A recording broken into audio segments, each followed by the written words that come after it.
Good evening, everybody. I hope that you've all had a great day. I had a pretty good day. It was a long work day, but that's okay. It is what it is. Um, I've uncovered more information that I would like to share with the authorities. Some of this you already know. I'm just telling you that I know. And others of this I'm sure you don't know. There was a video that I did where I was talking about a woman who was trafficked, sex trafficked, and taken overseas to an Arabian man. I had mentioned that it was my mom. Well, obviously, that's not my mom. It wasn't my mom. I was still trying to figure all of this out. But there is a woman who was taken, and her name was Christy, Puhgy. She was taken overseas. She was kidnapped and taken overseas and sex trafficked.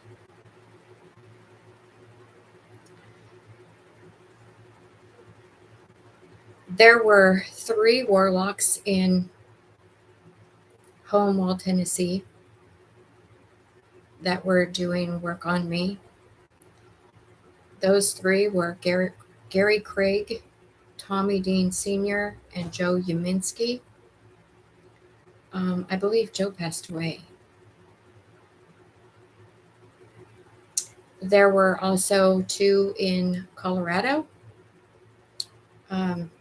Thumper, who I was friends with when we were teens, and Robert Stanfield, who I went to school with.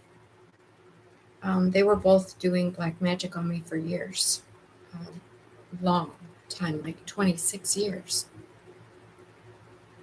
I called the police, the sheriffs in Grand Junction, Colorado, because the Lord told me that Thumper was the one who robbed the bank that I bank at. Now, the only reason I even asked God about it is because it's the bank I bank at. And I thought, well, I'll help where I can.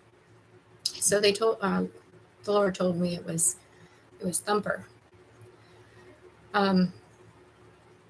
He told me this because he wanted me to believe, that this was the truth, and that what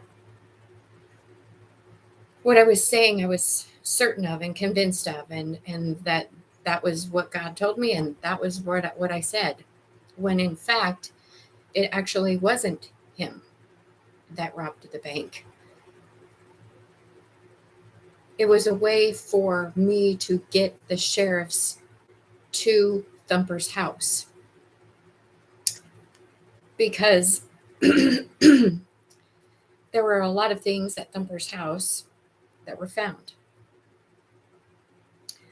Guns, a rifle with my name on it, a hit list with 5 names. Mine, Samantha Ames. I'm not going to tell you who that one is. Hanko Curran, Henry Curran, and Manisha Grimes.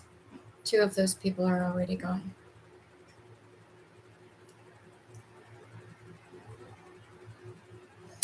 They found a picture of me and my family on an altar. A picture of my brother and his hair and my hair intertwined, which was collected by my hairdresser named Eddie in Grand Junction, Colorado. A skull of a horse's head. This was Zulu, apparently, black magic, Zulu. There were some really sick and twisted, disgusting photos. Some documents that may have something to do with my kidnapping when I was a child. Some kind of proof. Photographs of me being molested as a child. Some photographs of somebody being unalived, and some photographs of me being drugged and having things done to me against my will. Rituals.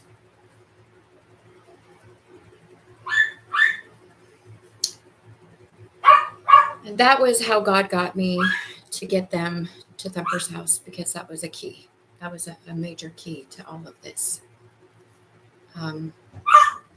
Apparently, Thumper and Robert had an agreement that if one or the other of them ever got caught, that they would turn the other one in. That was some agreement that they made, and that's what they did. Thumper turned in Robert. Both of these men told the authorities what they needed to tell them. Both of these people apparently have a lot of respect for me, which is, I'd hate to see what you would do to somebody that you didn't respect. Just saying. I mentioned when I was a teenager that there was a time when I was being followed by 3 men that I really was afraid for my life. I was terrified. And they only followed me when I was by myself, until that one time when Debbie Benham was in the car with me, and they didn't see her. Then it was known that I wasn't crazy, like my mother was going around telling everybody that I was hallucinating and I was crazy and I was paranoid and I was this and that and whatever else she could probably think of. So they stopped following me at that point. Well, I have the names of those people. Rick DeShong, Randy B. I can't remember his last name completely. It's a long name. Randy B. also happens to be the person that put me in a false marriage, was telling people that he was my husband. And Larry Kipman were the 3 men that followed me when I was a teenager. Paul Greenhill is somebody who has been helping my family, these people, this cult members group, whatever you want to call them, by hacking my technology and using technology as a weapon against me.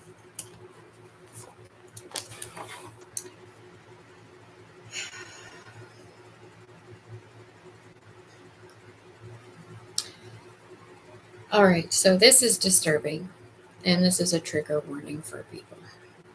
So click off if you're going to be triggered. When I was 2, my mother was murdered in front of me.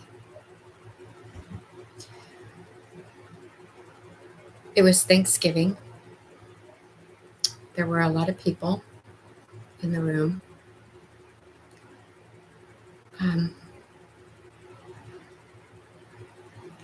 I remember going up and hugging my mom. Her hands were tied to her sides and of the chair, and she couldn't hug me with her arms, but she hugged me the best that she could with her shoulder and her head. And the reason that she hugged me was because she begged them to let me, when they decided that they were going to put the gun in my hand and have me shoot at my mom. They were playing Russian roulette with my mom's life, literally. And they put the gun in my hand and had me fire it at my mom. It didn't go off. The person that shot and killed my mom was Sandy Emerson.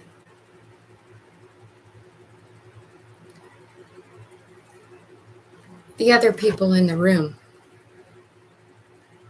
was Larry Kipman Marvy Kipman, Pamela Hollingsworth from Leadville, Colorado, Jack Brink from Leadville, Colorado, Victor Pierce from Buena Vista, Colorado, which is where my mom's body is buried, on the Pierce property in Buena Vista, Colorado, under an open fire pit. Robert Berry and Hank True were all present in the room when my mother was murdered. Interestingly enough,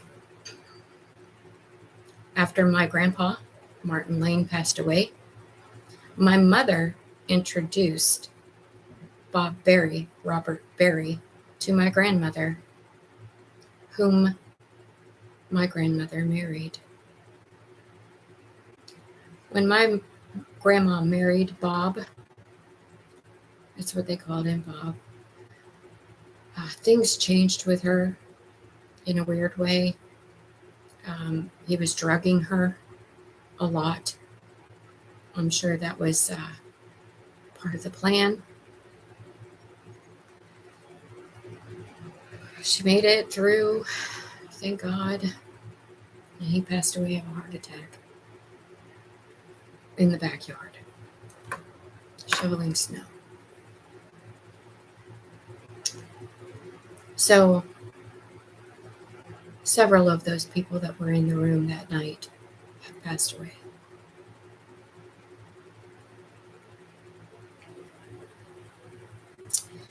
There's a judge who also happens to be my aunt, named Barbara Jenkins, that has been involved with a lot of really, not just me, not just what she did to me, but others, bribes, putting people in jail that don't belong there.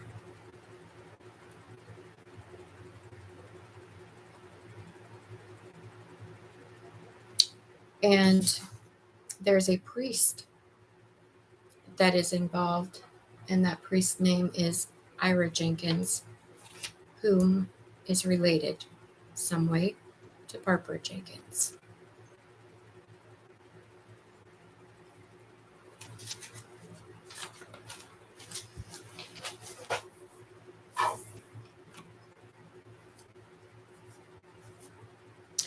There was a very high price that was put on my head recently by my brother, Dale Emerson. And somebody took the bribe.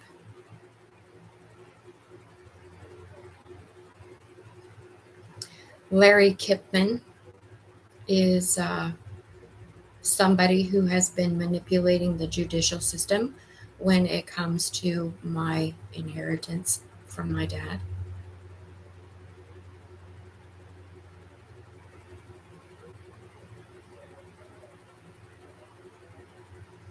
I was apparently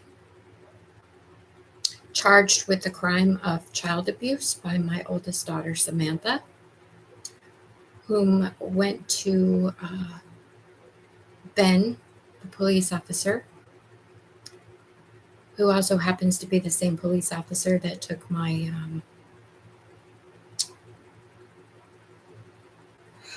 statement when I was receiving death threats on my phone. Same man. This apparently went to a court, and when it got to court, she painted a picture that nobody believed. The judge didn't believe it. The people in the room that went with her didn't believe it.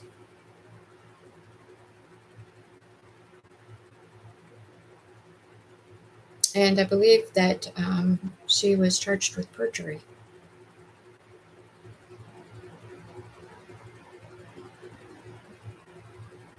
And thank you for having my back, Tim. Thank you.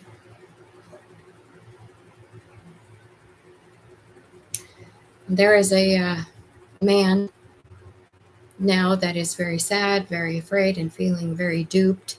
And this man is Tommy Ardwin, Kathy's brother, because he was told that I was in prison, in jail, for unaliving Hanko. That's what he was told, so that he wouldn't come toward me, because they didn't want him to come toward me.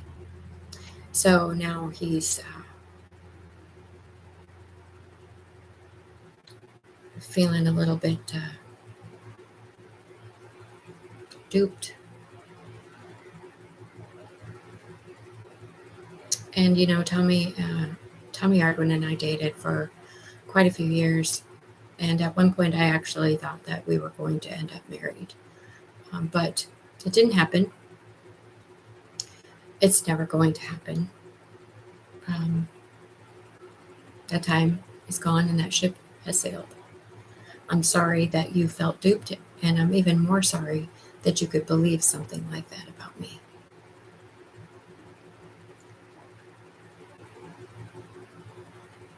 And last, but most certainly not least, I'd like to take a moment and introduce myself. Mohammed. My name is Linda Stapleton. It's nice to meet you. And you're welcome. I'm glad I could help. Funny how our lives kind of intertwined, but not funny. Ha ha. Funny, ironic. Because I know what you know. I know what you know. And you know what I know. Because that's the way it's supposed to be. All right. Well, that's all I'm going to do for tonight. I want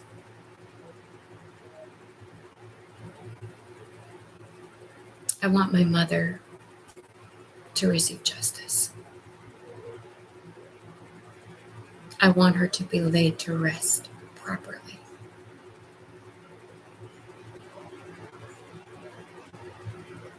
And anyone else that may be buried in that yard, because I believe there are others.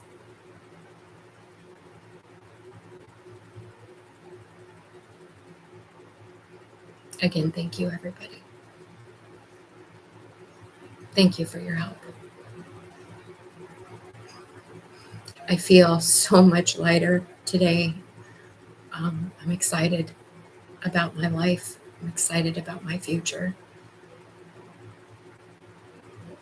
I feel like I can breathe again. And I can't thank you enough. I love you all very much. You have no idea. I'm not going to cry. I love you. Please love each other. Love yourselves even more. And I'll catch y'all later.